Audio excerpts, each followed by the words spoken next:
Hello students, welcome to Knowledge Nest. आज हम 5th part continue करेंगे।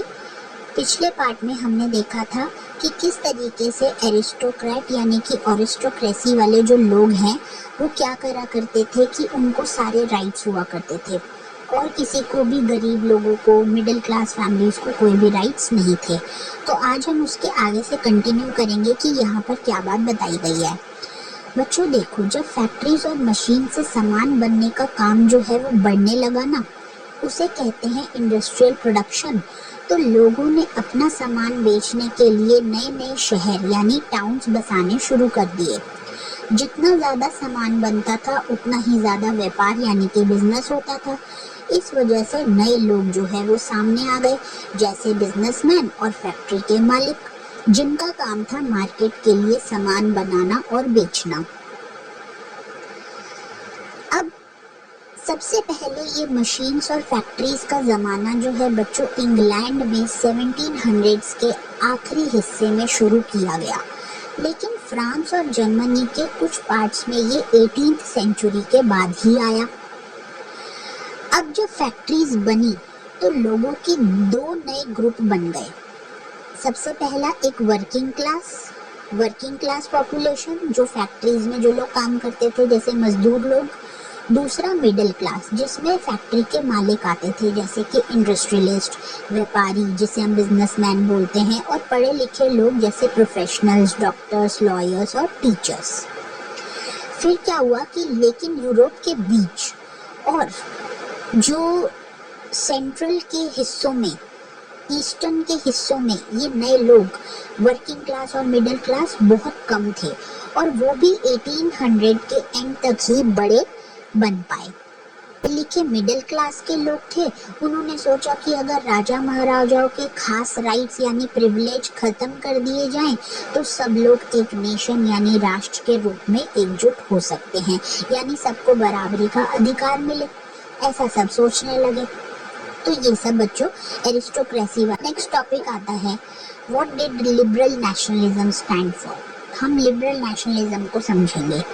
देखो, 1800 के यूरोप में जब लोग एक नेशन बनाना चाहते थे तो वो लिबरलिज्म के विचारों को फॉलो करते थे, उसके थॉट्स को फॉलो करा करते थे।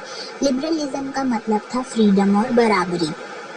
लिबरलिज्म शब्द जो है वो लैटिन भाषा के लाइबर से आया है, जिसका मतलब होता है फ्री यानी आज़ाद।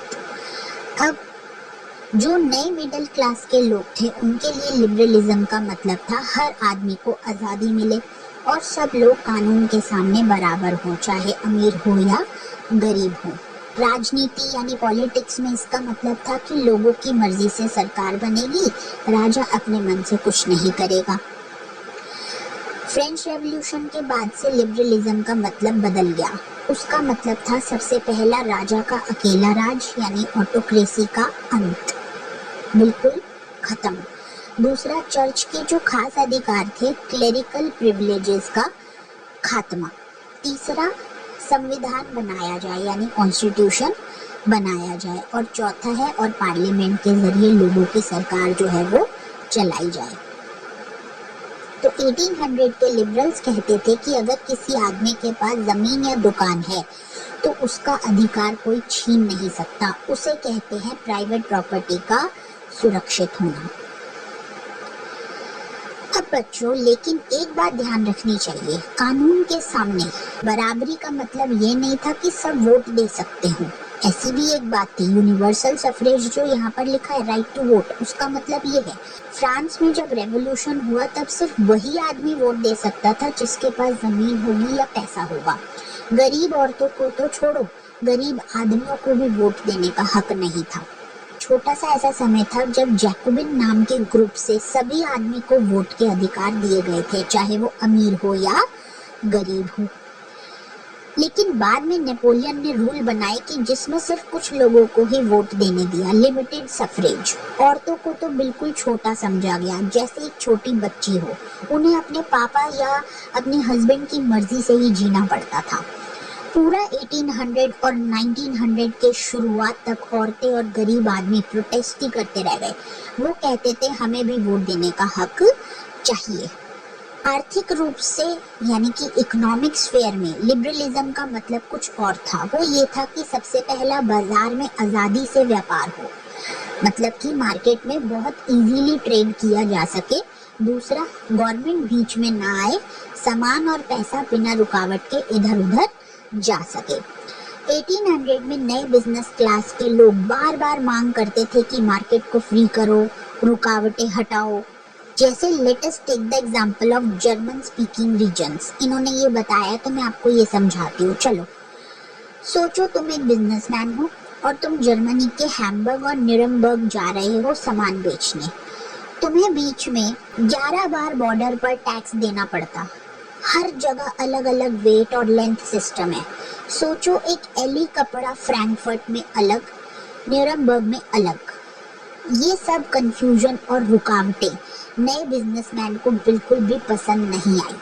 उन्होंने कहा एक जैसा सिस्टम बनाओ जिसमें सामान और पैसा आसानी से चले।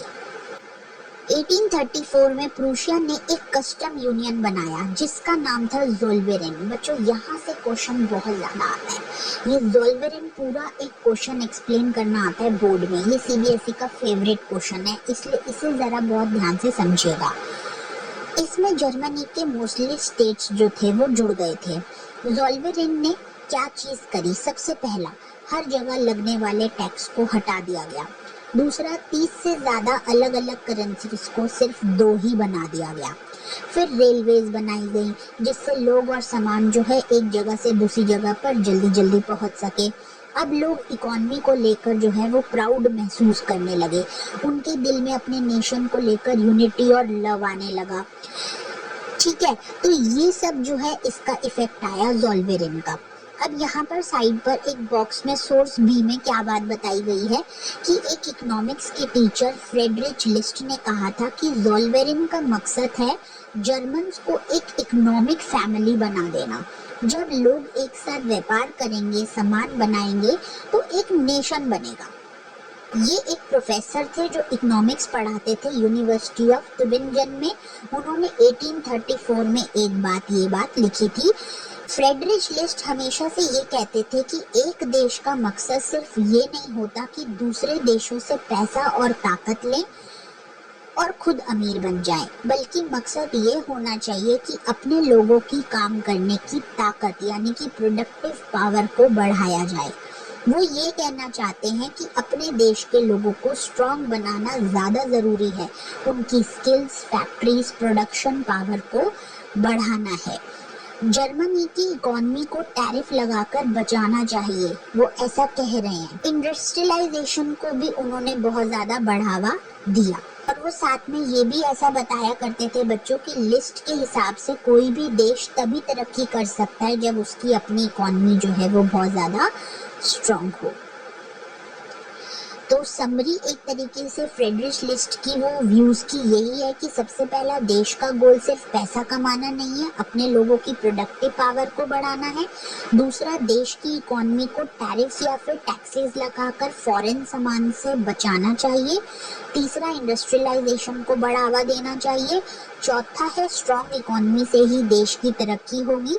और पांचवा, वो ये कहते हैं कि छोटी इकोनॉमी को सरकार जो है वो एक माँ की तरह प्रोटेक्ट करे, मतलब बहुत ज़्यादा प्रोटेक्शन दे। नाउ नेक्स्ट पार्ट कंटिन्यूएशन में चलते हैं। A new conservatism after 1815। बच्चों एक टाइम था 1815 का साल, यूरोप जो है एक भयानक आग से गुजर रहा था। उसका नाम था नेपोलियन बोनापार्टे। नेपोलियन को हराने के बाद यूरोप के रूलर्स काफ़ी डर गए थे। उन्होंने सोचा कि अब हमें अपनी पुरानी वैल्यूज़ और सिस्टम को बचाना होगा, यानी कि अब नए एक्सपेरिमेंट नहीं चाहिए। उन्हें लगा कि अगर नए आइडियाज़ आए तो उनकी कुर्सी चली जाएगी, इसलिए उन्होंने एक नए आइडिया को फॉलो करना शुरू किया जिसका नाम था कंजर्वेटिज्म, मतलब पुरानी चीज़ों को संभालना और उन्हें वापस लाना। कंजर्वेटिव्स यानी जो पुराने तरीकों के समर्थक थे, मतलब जो इसको सपोर्ट करा करते थे, उनका मानना था कि मोनार्की यानी राजा महाराजा, चर्च यानी कि धार्मिक संस्थाएं, सोशल हायरार्की जैसे कि ऊपर के लोग नीचे वालों पर रूल करें, प्रॉपर्टी सिस्टम और परिवार, ये सभी सोसाइटी के फाउंडेशन हैं। उनका कहना था कि अगर ये टूट गए तो सब कुछ बिखर जाएगा। लेकिन ध्यान देने वाली बात बच्चों यहाँ पर ये है कि कंजर्वेटिव्स ये नहीं चाहते थे कि हम बिल्कुल पुराने ज़माने में चले जाएं। वो ये समझ चुके थे कि दुनिया जो है वो अब बदल चुकी है और अगर वो नए टूल्स का यूज़ करें तो पुराने सिस्टम को और स्ट्रॉन्ग बना सकते हैं। अब नेपोलियन ने भले ही यूरोप में बहुत कुछ बदल दिया, लेकिन कंजर्वेटिव्स ने एक बात सीखी, modernisation is not always bad. वो समझ गए कि अगर मोनार्की को मॉडर्न आर्मी, स्मार्ट ब्यूरोक्रेसी और बेटर इकोनॉमी के साथ कंबाइन कर दिया जाए तो राजा और भी पावरफुल हो सकता है। यानी अगर हम मॉडर्न सिस्टम को अपनाएं, जैसे अच्छी army, paper work system, economy etcetera, तो राजा की पावर और कंट्रोल ज़्यादा स्ट्रांग बन जाएगा। वो चाहते थे कि ओल्ड रूल हो लेकिन न्यू टूल्स के साथ। फ्यूडलिज्म बच्चों क्या है कि जिसमें जमींदार और मजदूर होते थे उसको हटा दिया जाए क्योंकि वो आउटडेटेड हो चुका था। सर्फडॉम क्या होता है, यानी गुलामी जैसा सिस्टम, उसको भी खत्म कर दिया जाए, लेकिन राजा की कुर्सी, उस पर कोई सवाल ना करे, बस सिस्टम को मॉडर्न बना दो तो राजा भी खुश। अब नेपोलियन की हार के बाद सब बड़े यूरोपियन कंट्रीज जैसे कि ब्रिटेन, रशिया, प्रूशिया और ऑस्ट्रिया एक ही जगह बैठे जिसका नाम था वीना। यहाँ सब लोग इस बात पर डिस्कशन कर रहे थे कि अब यूरोप का फ्यूचर क्या होगा। ये मैंने एक treaty of Veena, Congress of Veena part 3 में भी बच्चों आपको बहुत अच्छे से मैंने डिटेल में समझाया है, तो एक बार आप ना वो वाली जाके वीडियो भी देख लेना, वहाँ पर आपको ये ट्रीटी ऑफ वीना और अच्छे से क्लियर हो जाएगा, फिर आगे वाली बात ज़्यादा समझ में आएगी। अब देखो यहाँ पर इन्होंने क्या बताया कि इस मीटिंग के जो होस्ट थे वो ड्यूक मेटरनिच थे, ऑस्ट्रिया का चांसलर। वो एक मास्टर प्लानर थे।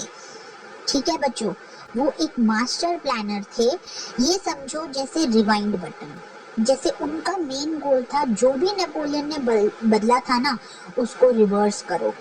उन्हें लगा कि अगर ये नए रेवोल्यूशनरी आइडियाज और टेरिटरीज वैसे के वैसे रहे तो फ्यूचर में फिर से कोई नेपोलियन आ सकता है।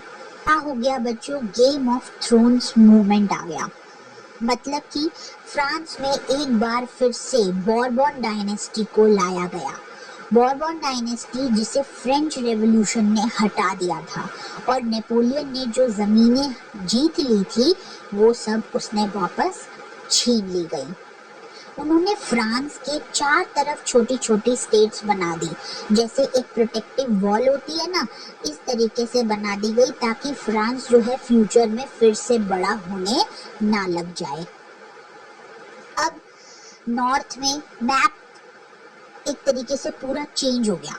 क्या क्या हो गया कि नॉर्थ में नीदरलैंड्स प्लस बेल्जियम बना दिया गया, साउथ में जेनोआ प्लस पिडमॉन्ट मिला दिया, प्रूशिया को वेस्ट में नए टेरिटरीज मिले, ऑस्ट्रिया को नॉर्थ इटली का कंट्रोल मिल गया। ध्यान दें, नेपोलियन ने जो 39 जर्मन स्टेट्स का ग्रुप बनाया था उसे किसी ने नहीं छेड़ा, क्योंकि शायद वो लोग उससे खुश थे या फिर उसे तोड़ना जो था वो बहुत ज़्यादा मुश्किल था। टेरिटोरियल एडजस्टमेंट आने लगी। कैसे, रशिया को पोलैंड का एक हिस्सा मिला, प्रूशिया को सेक्सोनी का कुछ पार्ट दिया गया। सब कुछ इसलिए हो रहा था ताकि राजा महाराजा वापस आएं और यूरोप में एक नया कंजर्वेटिव सिस्टम तैयार हो जो पुराने रूलर्स के साथ नए ज़माने की पॉलिसीज़ का कॉम्बिनेशन हो। फिर बच्चों क्या हुआ कि एक स्ट्रिक्ट रूल आया। कैसे, 1815 के बाद जो नए राजा आए ना वो ऑटोक्रेटिक थे, यानी मतलब सिर्फ उन्हीं की चलती थी, जो भी उनके खिलाफ बोलेगा ना उसकी बोलती बंद हो जाती थी। नो फ्रीडम ऑफ स्पीच, बोलने का अधिकार ही नहीं था। रूरल्स ने डिसाइड किया था कि जो भी न्यूज़पेपर, बुक प्ले या सॉन्ग में फ्रीडम या लिबर्टी की बात होगी वो बैंड कर दिया जाएगा। सेंसरशिप हर जगह लगा दी गई।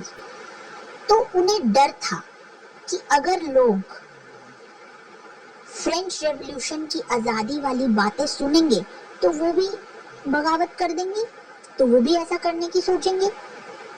लेकिन फ्रेंच रेवोल्यूशन का स्पार्क अभी भी लोगों के दिल में जिंदा था, स्पेशली उन लोगों के दिल में जिंदा था जो फ्रीडम और डेमोक्रेसी के सपोर्टर थे, यानी कि लिबरल्स।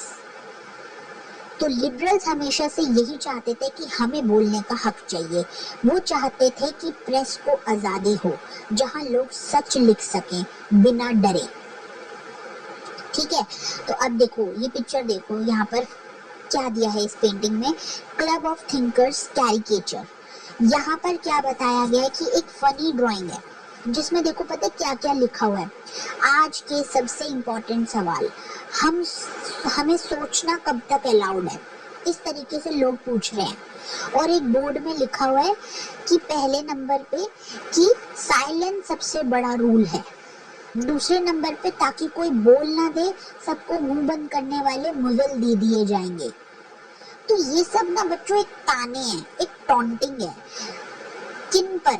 उन रूलर्स पर जो फ्रीडम ऑफ थॉट और स्पीच को दुश्मन मानते थे, जिन्होंने लोगों को बोलने से ही मना कर दिया था, अपने विचार प्रकट ही नहीं कर पाते थे लोग।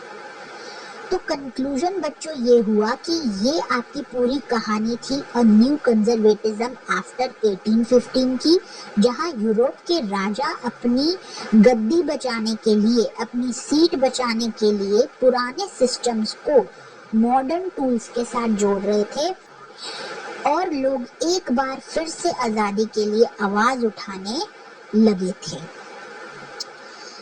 तो ये आपको पार्ट बहुत अच्छे से क्लियर होगा। नेक्स्ट पार्ट में हम आगे कंटिन्यू करेंगे इस चैप्टर को। Thank you very much.